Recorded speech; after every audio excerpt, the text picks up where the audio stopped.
Watching Darwin and Freud interact is like watching a movie. They have their own little drama, action, and comedy all rolled into one. They're inseparable. They don't just do their own thing, they always find each other. Darwin will chase Freud around the house for an hour, darting through rooms, hopping on furniture, zipping past me like a tiny feathered tornado. And just when it seems like Darwin has won the game, Freud flips the script and starts chasing him back. It's the kind of back and forth that makes them feel like real brothers. But things weren't always this way. At first, Darwin was cautious, even a little on edge whenever Freud was around. During COVID, I was feeling lonely and isolated. The days blurred together and I craved companionship. That's when I decided to get Darwin. I remember the first moment we met. I took him out of his little travel bag, gently placed him against my chest and whispered, "Ready? Let's do this." The second he clung to me, I knew. He never let go. Darwin is wild, but in the best way possible. He's the kind of bird who wants to be in the middle of everything. If I'm sweeping the floor, he's riding my shoulder like a tiny pirate's parrot. If I'm folding laundry, he's pecking at the fabric like it's a fun new toy.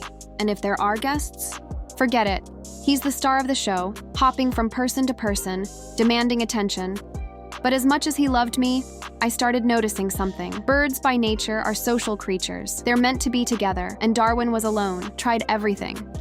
I started showing him bird videos, hoping it would entertain him, and it did, a little too much. He'd lean in, chirping softly, even trying to kiss the screen. It was adorable, but also heartbreaking. It was clear he needed a real friend. That's when I found a family rehoming a white ringneck. Enter Freud. "Give a kiss! Yeah, give a kiss!" Freud was desperate to be Darwin's best friend from day one. He followed him everywhere, mimicking his movements, doing everything he could to win him over. But Darwin? Not so sure. He kept his distance at first, eyeing Freud warily. See, Darwin doesn't like fast movements, and Freud?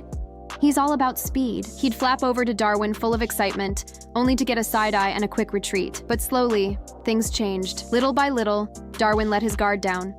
Freud's persistence paid off.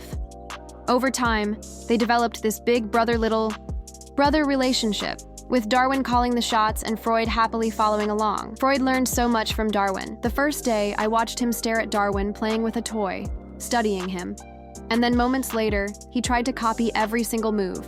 And it wasn't just them. I also have another lovebird, Poe, the little sister of the flock. She's a bit different from the boys. She doesn't get caught up in their games or chases.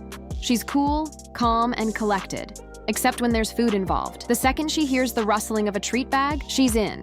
But despite their different personalities, they've become a true flock, a tiny, feathery family. In the wild, birds are never really alone. They always have their group. And now Darwin, Freud, and Poe have theirs. Knowing that I've given them the closest thing to their natural bond,